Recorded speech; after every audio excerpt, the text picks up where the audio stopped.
മറ്റു വാർത്തകളിലേക്കാണ്. KPCC യോഗത്തിലുണ്ടായ വിമർശനത്തെ തുടർന്ന് ഇടഞ്ഞു നിന്ന പ്രതിപക്ഷ നേതാവ് VD സതീശനെ അനുനയിപ്പിച്ച് ഹൈക്കമാൻഡ്.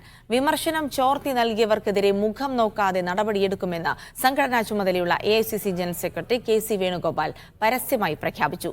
സതീശൻ ഏകപക്ഷീയമായി തീരുമാനമെടുക്കുന്നയാളല്ലെന്നും മഞ്ഞുരുക്കലിന്റെ ഭാഗമായി KC വേണുഗോപാൽ പറഞ്ഞു. എന്നാൽ വിമർശനങ്ങളിൽ ശരിയുണ്ടെങ്കിൽ തിരുത്തുമെന്ന നിലപാട് VD സതീശൻ ആവർത്തിച്ചു. തദ്ദേശ തെരഞ്ഞെടുപ്പുമായി ബന്ധപ്പെട്ട പ്രവർത്തനങ്ങളുടെ ചുമതല ഏറ്റെടുക്കുന്നത് ഹൈക്കമാൻഡ് ഇടപെട്ടിട്ട് മതി എന്ന നിലപാടിലേക്ക് പ്രതിപക്ഷ നേതാവ് എത്തിയതോടെയാണ് AICC general secretary KC Venugopal തന്നെ നേരിട്ട് രംഗത്തെത്തിയത്.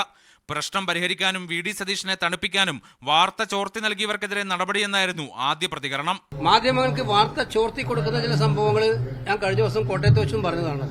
വളരെ ഗൗരവതരമായിട്ടാണ് അത് കാണുന്നത്. അത്തരക്കാർക്ക് ശക്തമായ താക്കീത് പറയാൻ ഞാൻ ആഗ്രഹിക്കുകയാണ്. താൻ വിമർശനത്തിന് അതീതനല്ലെന്ന് പ്രതിപക്ഷ നേതാവ് ഇന്നും ആവർത്തിച്ചത് മഞ്ഞുരുക്കത്തിന്റെ സൂചനയായി. ഞാൻ വിമർശനത്തിന് അതീതനല്ല. ആർക്ക് വേണമെങ്കിലും എന്നെ വിമർശിക്കാം.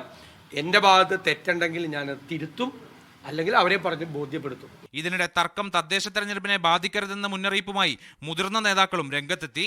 അഭിപ്രായ വ്യത്യാസങ്ങളുണ്ടെങ്കിൽ ചർച്ചകൾ ചെയ്ത് പരിഹരിക്കണം. ചെറിയ ചെറിയ കാര്യങ്ങളുടെ പേരിൽ നമ്മളുടെ വലിയ ലക്ഷ്യത്തിലേക്ക് പോകുന്ന അവസരത്തിൽ അതിന് വിഘാതമുണ്ടാക്കാൻ പാടില്ല എന്നുള്ളത് തന്നെയാണ്.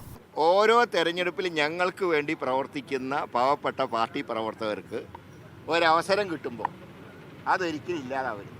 ഹൈക്കമാൻഡ് ഇടപെടലോടെ KPCC നേതൃത്വവും നിലപാട് മയപ്പെടുത്തിയേക്കും. മീഡിയ 1 തിരുവനന്തപുരം.